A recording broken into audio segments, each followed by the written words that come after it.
गुरु बिन कोण बतावे वाट, बडा बिकट यमघाट। गुरु हा मार्गदाता आहे, मोक्ष देणारा आहे। ज्याने गुरुचे महत्त्व जाणले त्याने आयुष्याचे महत्त्व जाणले।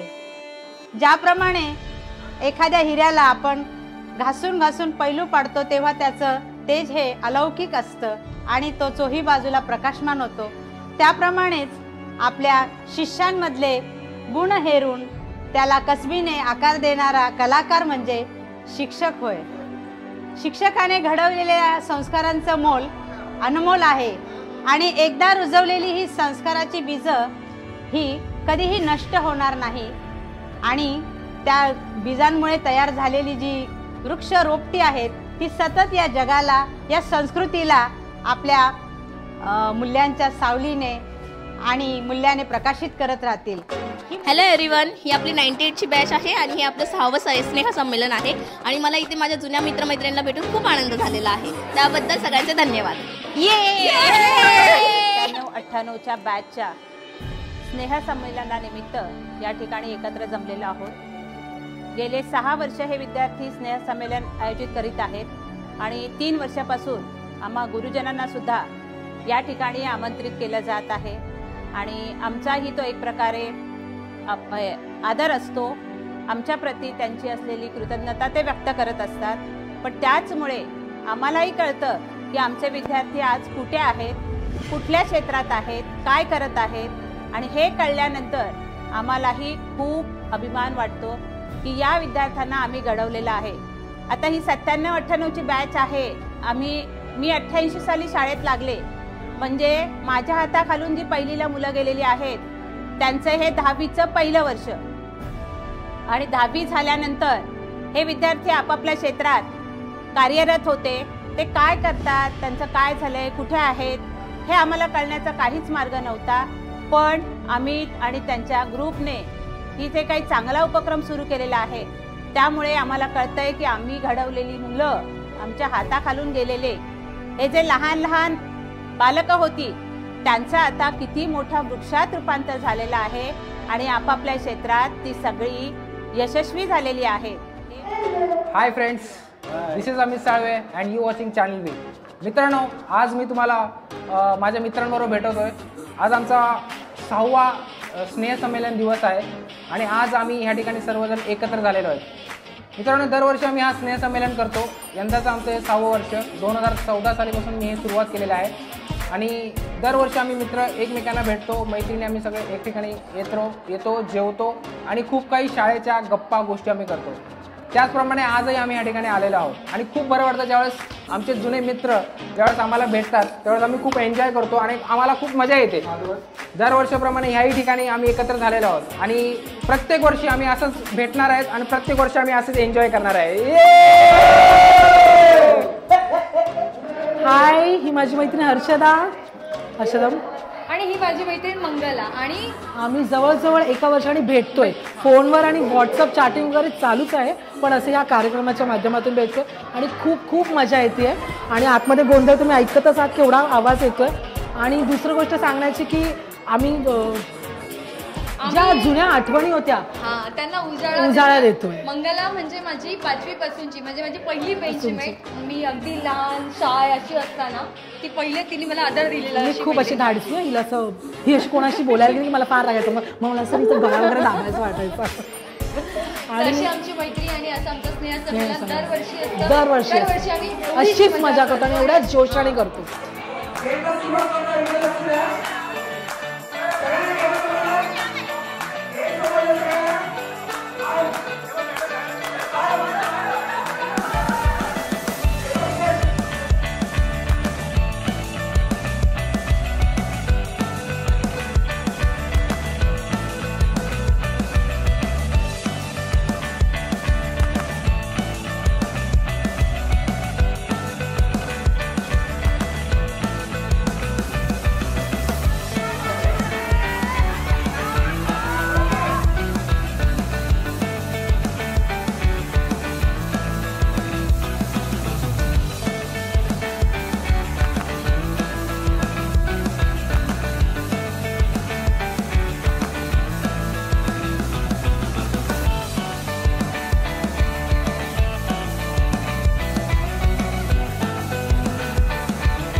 धन्यवाद सर. अरुण जगताप सर यांचं खरोखर मी मनापासून आभार मानतो की एवढा मूल्यांचा वेळ त्यांनी आमच्यासाठी दिला आणि हे आमचं सौभाग्य आहे की सर आज आमच्यामध्ये उपस्थित आहे.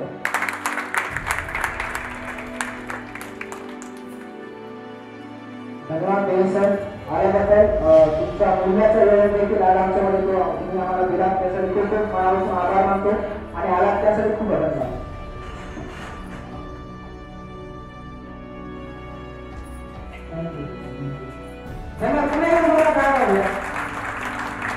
आपल्या नानाविध प्रकारचे अष्टपैलू व्यक्तिमत्व आपण पाहतो. त्यातीलच एक असामान्य व्यक्तिमत्व म्हणजे अरविंद जगताप. 20 सप्टेंबर 1977 या दिवशी आपला जन्म झाला.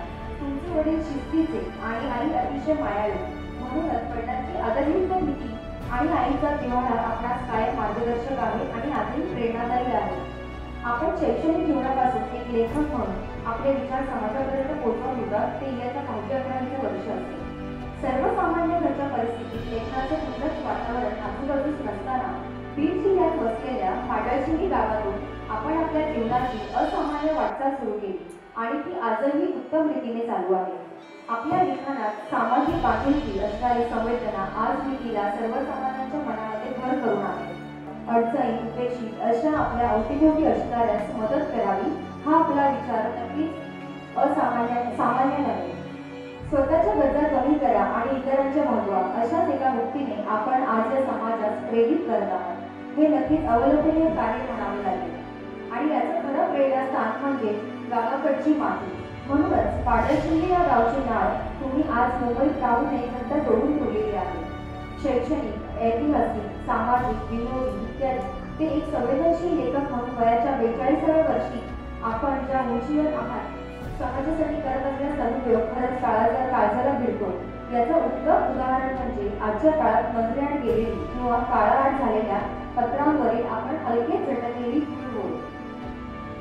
झी मराठी वाहिनीवरील चला हवा युद्धाच्या मंचावरून व्हॉट्सअप, फेसबुक, इंस्टाग्राम, ट्विटर यांसारखे आपापल्या टप्प्यात रमणाऱ्या तरुणाईला पत्रांची नव्याने ओळख करून ते आजच्या काळातही पत्रांचं महत्त्व आणि त्याहीपेक्षा महत्त्वाचं म्हणजे लिखीचे वाव हे सांगण्याची तुमची एक तळमळ होईल.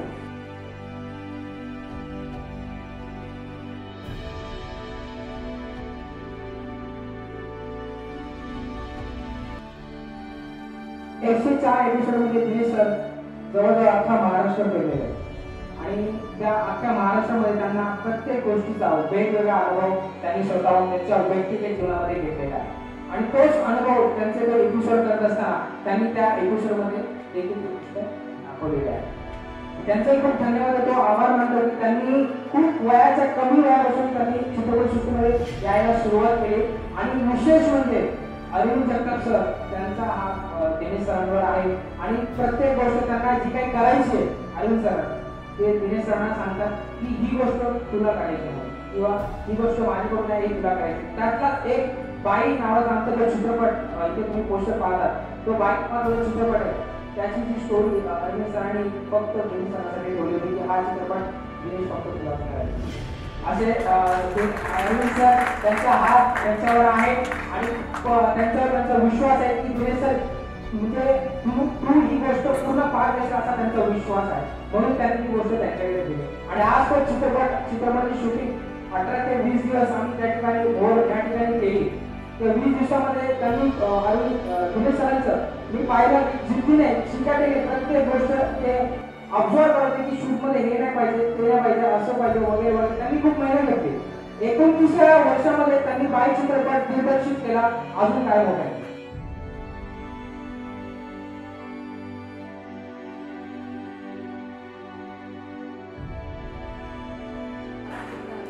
एकोणीसशे 96ला त्यांनी मुंबईत वडिलांचा व्यवसाय त्यांनी त्याच्या हातामध्ये घेतला आणि मार्केट यार्ड या ठिकाणी तो व्यवसाय घेऊन तो काम करत होता आणि ते करत असताना त्याचे साईड म्हणजे सोशल वर्क भरपूर काही जो ऍक्टिव्हिटीज करायचा की जे पालखीला लोक जायचे त्यांना अन्नदान करणे या सगळ्या गोष्टी त्यांना ज्या गरजेच्या गोष्टी आहेत त्या गोष्टी उपलब्ध करून देणे किंवा काही आश्रमामध्ये दान धर्म करणे या सगळ्या गोष्टी त्याच्या जीवनामध्ये त्यांनी त्या केल्या कारण त्याला ती गोष्ट करण्याची खूप आवड आहे. त्याचा स्वभाव खूप शांत आहे, त्याचा स्वभाव खूप प्रेमळ आहे. राहिलं एवढंच की ह्या क्षेत्राकडे वळले त्याचा हा एक युनिक पॉईंट आहे. दिनेश सरांच्या वडील त्यांच्या एकदा लग्नावर गेले आणि त्यांना सुचवलं की असं असं आहे, तुम्ही करू शकता, ते एवढं सांगेल तुम्हाला. आणि त्याच्यानंतर त्यांनी तो विचार केला की मला करायचं की नाही करायचं. त्यांनी दिनेश सरांनी त्यांनी सांगितलं की आपल्याला असं असं करायचं, योगेश सर तुम्ही माझ्याबरोबर आहात, तुम्ही मला मदत करा. त्यांनी यांच्याकडे पाहिलं, यांची स्टोरी आयुष दत्तकांची स्टोरी ऐकली आणि त्यांनी सगळं पाहून त्यांनी डिसाईड केला आणि त्यांनी तो न्यूटन अशा प्रकारे त्यांनी मराठी स्कूल घेतलाय. त्यासाठी मी त्याचाही खूप धन्यवाद करतो, आभार करतो की तो आज आयसीआय मराठी स्कूलमध्ये आज मराठी स्कूलमध्ये एक ॲज अ निर्माता म्हणून त्यांनी केलंय. त्यासाठी खूप खूप धन्यवाद. सहसा आम्ही वर्गमित्र भेटल्यावर शिक्षकांना बोलवण्याचा नकळस करत नाही, पण तुम्ही खरंच आदर्श विद्यार्थी दिसताय.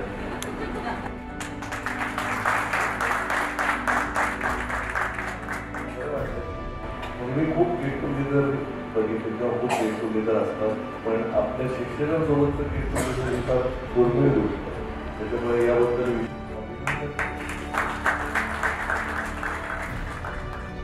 आयुष्यात येऊन परत आपल्या बालमित्रांना आपण त्यांच्यासोबत वाढलो, त्यांनाच आपलं यश, आपलं अपयश, आपलं सुख, आपलं दुःख सांगावंसं वाटतं. सगळ्यात जास्त शुभेच्छा सगळ्यात जास्त वेळ विशेष कोणाच्या असतात तर आपल्या वर्गमित्रांच्या असतात. त्याच्यानंतर आपल्या आयुष्यात शेजारी पाजारी यायला लागतं, आपल्याबद्दल मन असं बरं असतं. म्हणजे आपण नेहमी म्हणतो की माणसाने आपलं प्रगती पुस्तक शेजारी सोडून सगळ्यांना दाखवावं.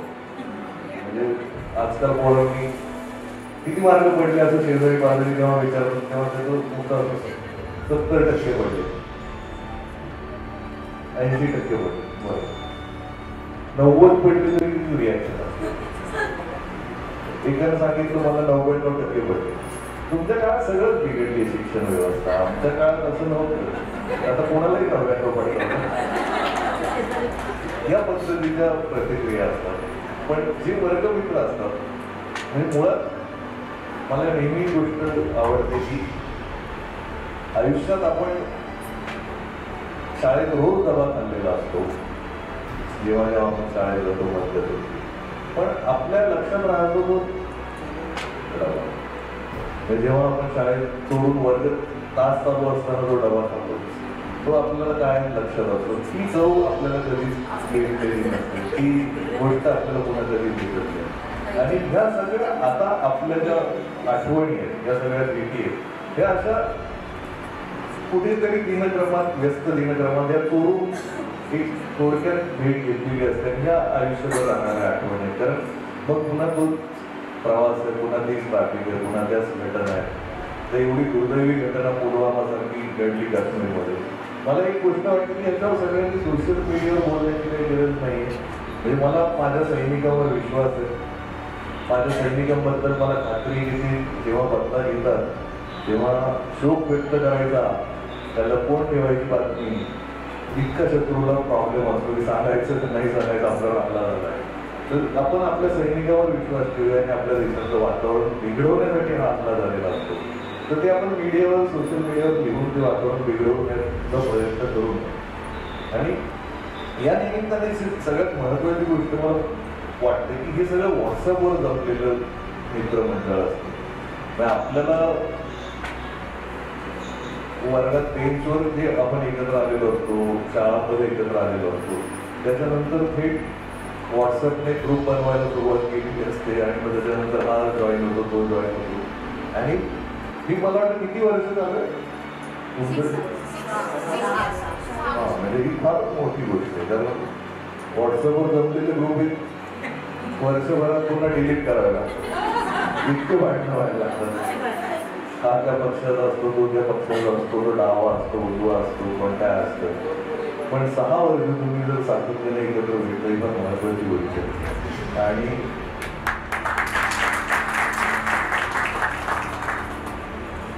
म्हणजे आज मी फक्त एवढं सांगेन की ह्या तुम्ही एकत्र आलाय, तुम्ही त्याच्यातून खूप काही गोष्टी करायचं ठरवत असाल. आम्ही साहेब किंवा आम्ही सगळे लोक एकत्र जमतो तेव्हा आम्ही कुठलं सामाजिक काम करत नाही, जशी ओळख करून देतो तसं काही समाजसेवा आम्ही काही करत नाही. मुळात आम्ही एक ठरवलेलं की आपण एरवी पण पार्टी करतो, एरवी पण पिकनिक करतो. मग असं समजायचं की आपण एक पिकनिकला चाललोय. आता आम्ही नाशिकला होतो तर आम्ही तिथं झाडं लावली. नाशिकमध्ये 6 ठिकाणी आम्ही झाडं लावली. तर तो काही कुणावर उपकार नाही करत होता. आपण जाऊन आपली पिकनिक आहे, आपण तिथे गेलो, झाडं लावली आणि छान डोंगरात फिरलो. आज परत येताना तुम्हाला भेटतो. याच्यात जेव्हा समाजसेवा हा यायला लागतं ना, जेव्हा मी समाजासाठी काहीतरी करतो तिथं माणसं बिघडायला लागतात. आणि आजकाल तसे लोक खूप वाढले. 2 रुपये देणं पण सेल्फी 50 रुपयापर्यंत काढते. ही माणसं जास्त वाढली. त्याच्यापेक्षा आपण असे ग्रुप मिळून खूप मोठी काहीतरी क्रांती करू शकतो. हीच मंडळी सगळी एकत्र येऊन काहीतरी नवीन दिशा देऊ शकतात, नवीन कुणाला तरी मदत होऊ शकते. किंवा कोणीतरी उभं राहत असेल, कुणाचा तरी काही बिझनेस असेल किंवा नेटवर्क असेल. मुळात आपल्याला काय असतं की एकत्र येण्यामागचा उद्देश एकमेकांना काहीतरी फायदा होण्यासाठी असतो. पण आपल्याकडे ते सोडून लोक मार्गदर्शनच खूप करत असतात. आपल्याला ती भयंकर जमा त्या व्हॉट्सअपमुळे आलेली सुविधा पाठवणार आहे. सकाळी सुविचार कष्ट करा, यश मिळेल, अमुक होईल, तसं होईल. हे कोणी पाठवायला पाहिजे? जो माणूस स्वतः काम करतो, जो माणूस आपण काहीतरी निघतोय. मला ही व्हॉट्सअपचा सगळ्यात उत्तम वापर फक्त एकच दिसतो की 10वी 12वीचे विद्यार्थी पुन्हा भेटायला लागले, जे भेटणं अशक्य होतं. आणि मी पत्रामुळे मला एक गोष्ट वाटली की पूर्वी काम पत्र करायचं. पत्रामुळे आपण शोधायचो मित्र, पत्रामुळे पत्ते माहित असेल. मला पत्राची ताकद फक्त एवढीच माहिती की मोबाईलवर मेसेज आला, मोबाईलवर मेल आला तर त्याचं खिशात काय होईल, व्हायब्रेट होईल. पण पत्र हृदयात व्हायब्रेट करतं. पत्र आतमध्ये कुठेतरी काय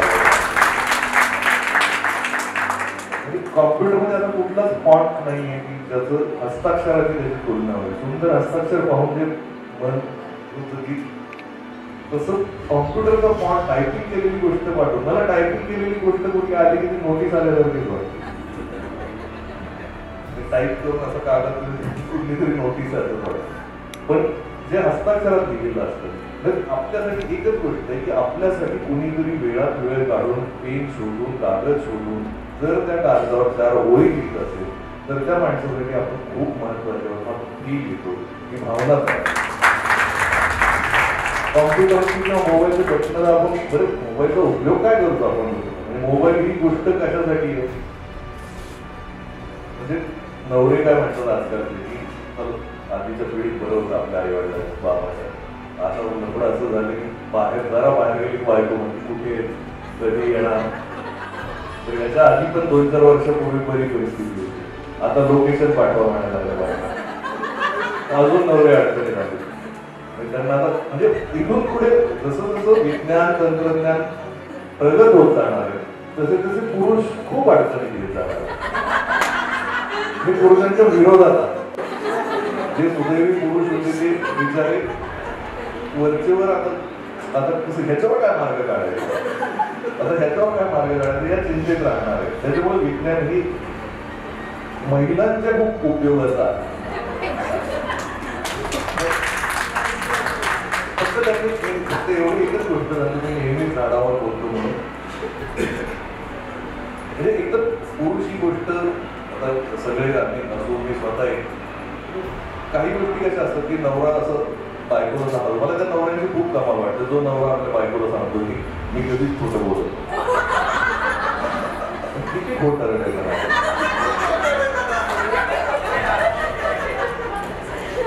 असं बोलत असणारा माणूस हा बरोबर खोटा. बरं माझं असं म्हणणं नाही पुरुष काही विलन नसतं, पुरुष काही खलनायक नसतो तो खोटं बोलतो. पुरुष बिचारा घाबरून खोटं बोलतो, त्याला भीती वाटते करत सांगितलं तर म्हणून तो बऱ्याचदा खोटं बोलतो. तेव्हा तुम्ही समजून पण घेतलं पाहिजे बायका. पण सगळ्यात महत्वाची गोष्ट आहे की आपल्याकडे प्रथा जशा आहे की वट सावित्री पौर्णिमेला आपल्याला पूर्वीपासून वडाला फेऱ्या मारण्यात. आता हे वडाला फेऱ्या मारण्याचं गावोगाव किंवा जुन्या काळात 20 वर्षांपूर्वी 15 वर्षांपूर्वी खरोखर वडाकडे जाऊन वडापाशी जाऊन बायका त्याला डोळे वाचायच्या, पूजा करायच्या. हे त्या काळात पुरुष पण तसे होते असं म्हणू नका, असं म्हणू नका. तर आता काय झालं, बायकांनी काय केलं की ते म्हणजे शहरात पिकवलं, ओळ सापडत नाही लवकर, किंवा ओळ कुठेतरी नेरूळला असतो, आपण राहतो वाशीला, असा पण प्रॉब्लेम असतो, इतकी झाडं कमी झाली. मग बायका काय करतात, फांद्या तोडून वडाची फांदी तोडून आणायची, ती सोसायटीत कुठेतरी लावायची आणि मग तिथे शॉर्टकट आपलं त्या फांदीलाच. माझं काय म्हणणं आहे की जरा 2 गोष्टींबद्दल आपण विचार केला पाहिजे की आता वड या गोष्टीचे फायदे जर आपण विचार केले तर वड सगळ्यात जास्त ऑक्सिजन देते. वडामुळे त्या जागेचं पाणी साठवून राहण्याची क्षमता वाढते. वडामुळे सावली किती प्रचंड होते. वडामुळे कित्येक प्रकारच्या पक्ष्यांना आसरा मिळतो. वडामुळे आयुर्वेदातले 100 जरी औषधं वडामुळे मिळतात. तर वडाचे एवढे फायदे. आता हा झाला वड. आता आपण नवऱ्याचा विचार करू. तर त्या फायद्यांची यादी जर आपण बनवायला गेली तर निश्चितच वडापेक्षा कमी असते. वडा एवढे तर फायदे तुमच्या नवऱ्याचे नाही. भाजी आणणे, त्यात पण मेथीची गड्डी चुकीची आणणे, कधीतरी रविवारी मटण आणायला पाठवून नेमके चुकीचे पीस आणणे, असं सगळं चुका करणारा तो नवरा. म्हणजे नेमकं तर मग त्या वडाला काय त्रास देतात. यादी बघा त्या फायद्याची आणि मग त्या वडाला नका तोडू, युक्ती मारली नका तोडू. नाही भले आपण थोडं हा आणि हे आम्हाला सांगा. म्हणजे जेवढं मोठं मन करून मी बोलतोय तर थोडंसं पण त्यातली खरंतर गोष्ट ही आहे की बरोबर आपण झाडांचा या पद्धतीने विचार केला पाहिजे. बरोबर म्हणजे मी तिथे तुम्ही आहात सगळे त्याच्यात म्हणतो की पुरुष म्हणून मला नेहमी ही गोष्ट कळली कधी की आधी तिचं म्हणजे फारच वाया गेलेली केली होतं. म्हणजे बायकोला ते आपलं झालं कसं एवढं. पण जेव्हा मुलगी झाली तेव्हा मला कळलं की स्त्री म्हणजे काय, स्त्रीचं मन काय, किंवा आपल्याला किती त्रास होतो. म्हणजे मुलगी झाल्यावरच पुरुषाला कळतं की स्त्री काय असते. तोपर्यंत काही कळतं. आईने फक्त स्वयंपाक करायचा, आईने कष्ट करायचं, आईने अमुक करायचं. आपल्याकडे सगळ्यात वाईट पद्धत काय की आयुष्यभर बायका म्हणजे शिक्षिका जमलेल्या आजपर्यंत मेरिटमध्ये आलेल्या मुलाची म्हणजे इंटरव्ह्यू घेताना आपल्याकडे पद्धत अशी की त्या मुलाला 10वी त्या 12वीला त्याच्या प्रश्न विचारले जातात. त्याला त्याचा फोटो येतो तेव्हा तो त्या मुलाचा आणि वडिलांचा अजूनही ग्रामीण सगळ्यात जास्त त्याच्याबरोबर अभ्यास करत बसलेली असते. आई ती बिचारी अशिक्षित असली तरी कधी लावून लाईट लावून त्याच्याबरोबर बसलेली असते. मुलगा म्हणतो आई तू तुला काय करतात. आई म्हणजे नाही तुला एकट्याला कंटाळा येईल, मी बसून राहा. अशा पद्धतीने गावागावची मुलं 10वी 12वी मेरिटमध्ये डॉक्टर होतात. सगळ्यात जास्त योगदान असेल त्या स्त्रीचं नाव, तिची मुलाखत, तिला खरं तर माध्यमांनी महत्वाचं मानलं पाहिजे. मला फक्त यातून तुम्हाला एवढं सांगायचं की खूपशा गेट टुगेदर मध्ये 99% गेट टुगेदर मध्ये पुरुषांची संख्या जास्त असते. कमी वेळा असं बघतो की तुम्ही सगळे म्हणजे हा उत्साह ही या पद्धतीने म्हणजे इतक्या पटीने महिला वर्ग आहे इथे पुरुषांपेक्षा जास्त. म्हणजे इथले पुरुष बरोबरच खूप समजूतदार आहेत